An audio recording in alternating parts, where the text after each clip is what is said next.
Narito na ang mga trending na kwento sa mundo ng social media. Hampas tikin, nawawalang salitang oras nga ba sa wikang Filipino? Magkakaklaseng tila hindi nakagalaw dahil sa alagang aso sa bahay ng kanilang kaklase, kinaaliwan ng netizens. Plants vs. Zombies maglalabas ng remastered version ngayong Oktubre. Taunang kompetisyon para kilalanin ang World's Ugliest Dog muling ginanap sa California, USA.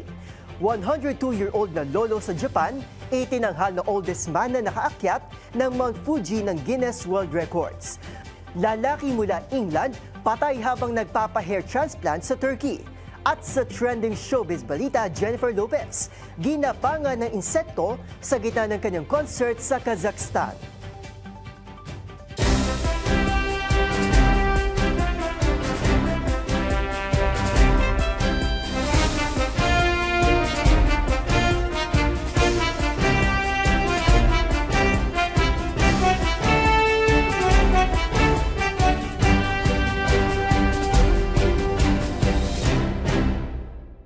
Iba't ibang mga nagva-viral na kwento na naman ang ating pag-uusapan.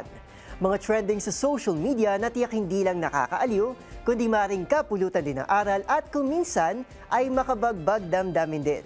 Kasama ang buong pwersa na DZRH TV, ito ang TNVS, Trending and Viral Show, na kandang kumpletuhin ang buong kwento.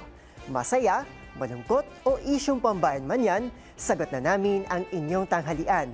Ako po ang inyong lingkod, Arnold Herrera ng DZRH TV, una sa Pilipinas, una sa Pilipino.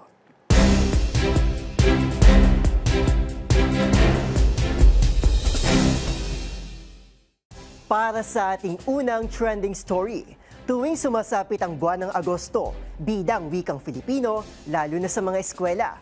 Mula sa bihis hanggang sa mga patimpalak, ramdam na ramdam ang mayaman at makulay na kulturang Pilipino. Gaya na lamang ng ating wika na may taglay pala na iba't ibang mukha sa larangan ng oras at astronomiya. Taliwas sa kinalakayan nating umaga, hapon at gabi. Ang mga detalye sa ulat na ito. 11 salita. Sino mag-aakala na ganito pala karami ang mga salitang tumutukoy sa iba't ibang posisyon ng araw sa loob ng 24 oras? Usap-usapan ngayon ang Facebook post ni Tristan, isang UP graduate at dating guro, bilang paggunita sa buwan ng wika ngayong Agosto. Batay anya sa pag-aaral ni Dante Ambrosio, Father of Philippine Ethno-Astronomy, ang isang araw ng Pilipino ay nahati sa 11 bahagi. Hating gabi mula alas 12 hanggang alauna. Susundan ito ng madaling araw hanggang sa pagsikat ng araw sa bukang liwayway. Gayun din ng umaga patungong tanghali at tanghaling tapat eksaktong alas 12.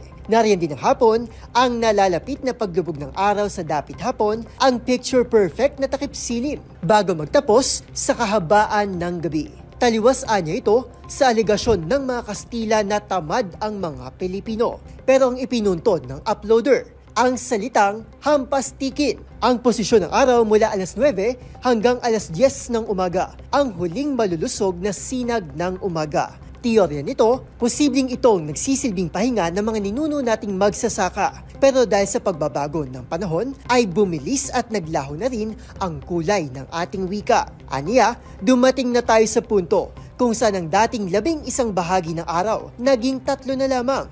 Umaga para sa pagbangon, hapon para sa pagtatabaho, at gabi para sa pagtulog. Paghimok pa nito ngayong buwan ng wika, panahon na upang bawiin ang ating oras mula sa magulo at dehumanizing na lipunan. Ang hampas tikin ng ating buhay. Para sa DZRH TV, ito si Arnold Herrera. Una sa Pilipinas, una sa Pilipino.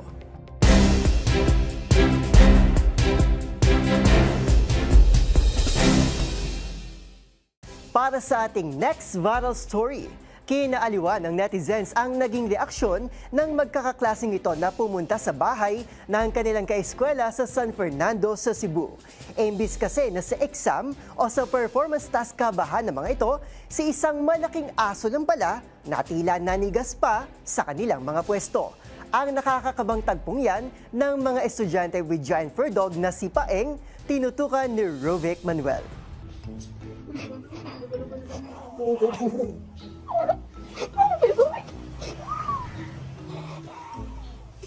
Magkahalong kaba at tawa ang naramdaman ng mga estudyanteng yan sa loob ng bahay ng kanilang kaklase sa San Fernando, Cebu.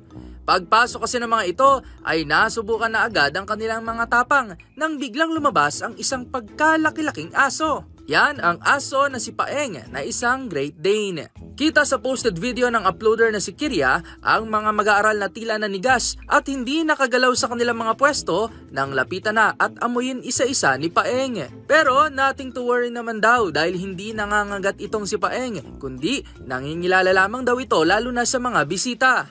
Malaki man daw ito ay napakalambing naman kung kaya ito isa-isang lumapit sa mga taong makikita nito. Daliw naman ang netizens at ang ilan ay tila nakarelate pa sa tagpong yan dahil sa laki nga naman ng isang Great Dane na aso. Biro ng ilang netizens, tila inaamoy raw nito ang kaniyang agahan hanggang hapunan. Kahit sobrang laki ng lahi ng mga ganitong aso, ani ng ilan, gentle giant naman daw ang mga ito at malalambing.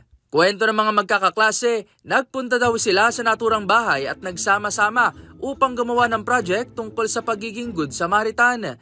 At success naman daw ang mga ito kahit na may umaaligid sa kanilang giant bantay dog na si Paeng. Ang viral video mayroon na ngayong higit 3 million views sa social media. Para sa DZRH TV, ito si Rovic Manuel. Una sa Pilipinas, una sa Pilipino.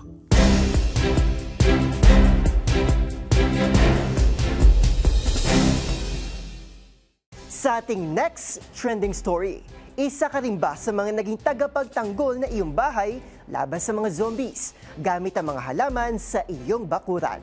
Kung oo, tiyak magugustuhan mo ang balita na inilabas ng Electronic Arts kamakailan. Ayon kasi sa anunsyo ng video game company, ang sikat na laro na Plants vs. Zombies ay magkakaroon na ng remastered version. Kung ano nga bang dapat abangan sa Plants vs. Zombies Replanted, panoorin sa report ni Rose Babiera.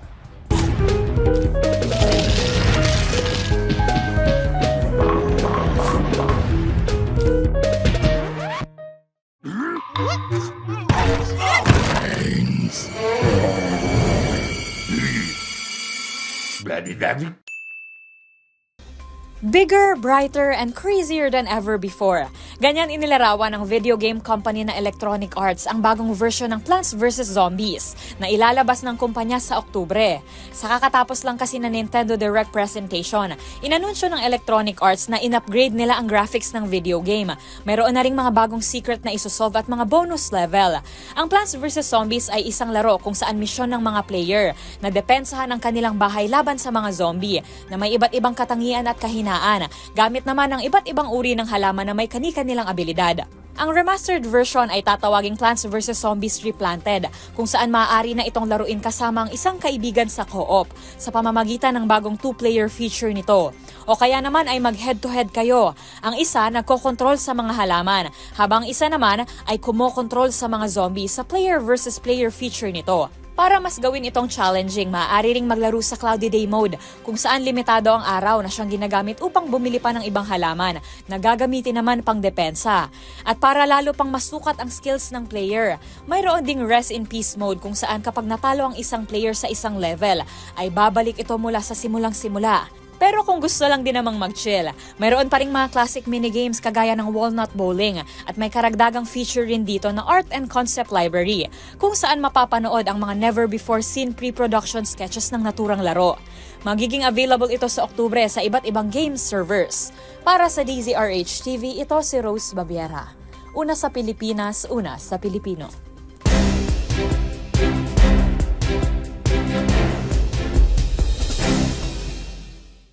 Sa ating sunod na istorya, muling ginanap sa California, USA ang taunang kompetisyon para kilalanin ang World's Ugliest Dog. Pero hindi ito para ipahiya mga fur baby, kundi upang mas lalong kilalanin ang uniqueness ng bawat isa. Kung sino ang nanalo ngayong taon, kilalanin sa trending report ni James Galange. Kilala ang mga fashion show upang ipakitang kagandahan ng bawat isa at irampa ang mga sarili gamit ang mga magagarang damit kahit pa sa mga alagang hayop. Pero iba ang sitwasyon sa Santa Rosa, California sa USA kung saan imbis kasi nakilala ng pinaka-outstanding na fur baby, ang naturang fashion show ay para kilalanin pala ang World's Ugliest Dog. Ito ay isang taunang event sa nasabing lugar kung saan maaari mag-uwi ng cash prize at trophy ang hiranging mananalo sa naturang kompetisyon. Ngunit pagliliw ng mga lumahok na fur parent, ito hindi para ipahiya ang kanilang mga fur baby, kundi para i-showcase ang uniqueness ng bawat isa. I think it's a nice validation of her unique style, but also, validation that she's not the ugliest dog. But, we just celebrate how kind of cute and unique and wonderful she is. Hindi lang naman ngayong taon si Petunia, isang American Bulldog, bilang ugliest dog at nag-uwi ng $5,000 o kutumbas na may 285,000 pesos at may kasama pang trophy. Daan-daang katao naman ang dumalo para saksiyan ng naturang kompetisyon. Para sa DZRH TV, ito si James Galange, una sa Pilipinas, una sa Pilipino.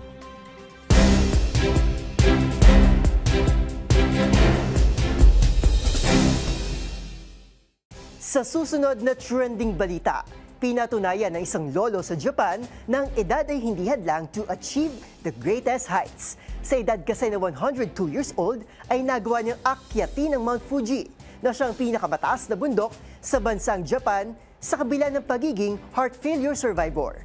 Kaya naman, itinanghal siya ng Guinness World Records bilang oldest man to climb Mount Fuji. Ang journey to Mount Fuji ni Lolo Kokichi, alamin sa report ni Dustin Bayog. Nagawang akyatin ng isang senior citizen sa Japan ang pinakamataas na bundok sa kanilang bansa, ang Mount Fuji. Meet Lolo Kokichi Akozawa na sa edad na 102 years old ay kinayang akyatin ang bundok na may taas na higit 12,000 feet sa pangalawang pagkakataon. Nagawa niya pa ito matapos sa pakikipaglaban sa heart failure. Dahil dito ay kinilala siya ng record-giving body ng Guinness World Records bilang oldest man to climb Mount Fuji, pero ang kanyang journey ay hindi rin naging madali. Nagsimula siya noong August 3 at bagaman ang rutang kanyang tinahak ay kaya akyatin ng 6 na oras ang tuktok ng bundok, ay nagtagal si Lolo Kokichi ng 3 araw kung saan natulog ito ng 2 araw sa mga kubo. Kinailangan niya ring harapin ang pagbaba ng temperatura at ang oxygen pressure na kahit sa mga batang hikers ay mahirap ito, pero nalagpasan ito ni Lolo. At kahit tila hindi na nito kaya sa 3 araw, ay hindi sumuko si Lolo Kokichi hanggang sa tuloy niya itong naakyat noong August 5. At nang tanungin kung ulit pa ito, ay pabor niyang sabi na never again. Pero maaari pa rin ito magbago kung tatanungin ulit siya sa susunod na taon. Samantala sa edad na 96 ay una niya naakyat ang bundok, at sa edad naman na 99 ay naakyat ito ang Nabe Wariyama na nahubog na rin sa pagiging chairman nito ng Goodman Mountaineering Club. Para sa DZRH TV, ito si Dustin Bayog. Una sa Pilipinas, una sa Pilipino.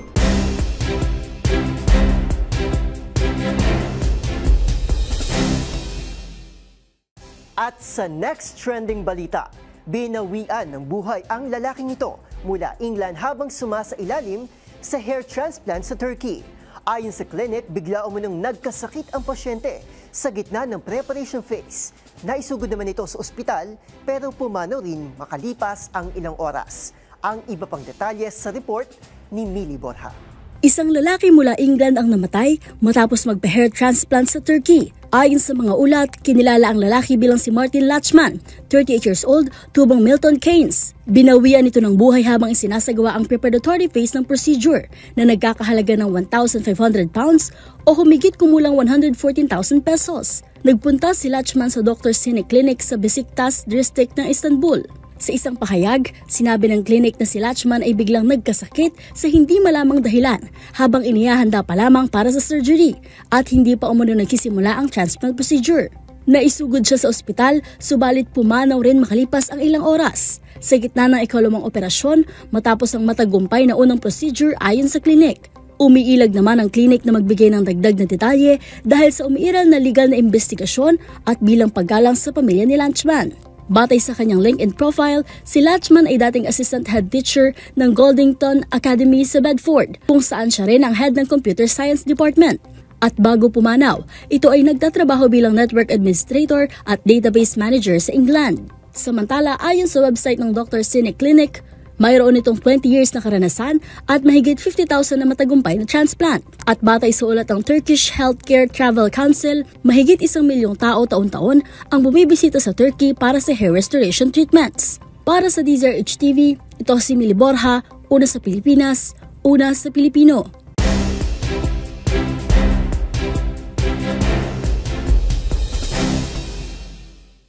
At sa trending showbiz balita, hindi kapwa singer o musician ang nagmistulang special guest sa nagdaang concert ng singer-actress na si Jennifer Lopez. Sa ngayon viral na video, kitang-kita kasi kung paanong dahan-dahang gumapang sa katawan ni J-Lo ang isang insekto habang ito'y kumakanta. Pero ang talagang pumukaw sa atensyon ng netizens ay ang pagiging kalmado ng American superstar.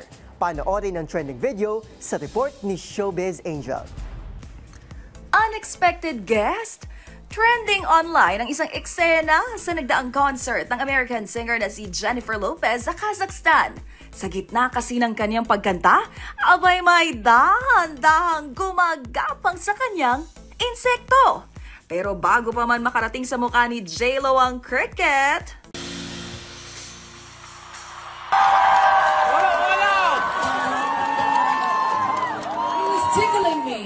oh, diba? Truly a diva. Suwabing-swabe niya lang itong naalis hanggang sa bumagsak on the floor. Hanga naman ng fans sa pagiging kalmado and professional ng Let's Get Loud hitmaker. Hirit naman ang isang netizen kung sa kanya raw nangyari yon, baka nag-collapse na lang siya. Ang concert na ito ay bahagi ng Up All Night tour ni Jennifer Lopez na nag-kick off last July sa Spain. Para sa DZRH TV, ito po ang Showbiz Angel, una sa Pilipinas, una sa Pilipino.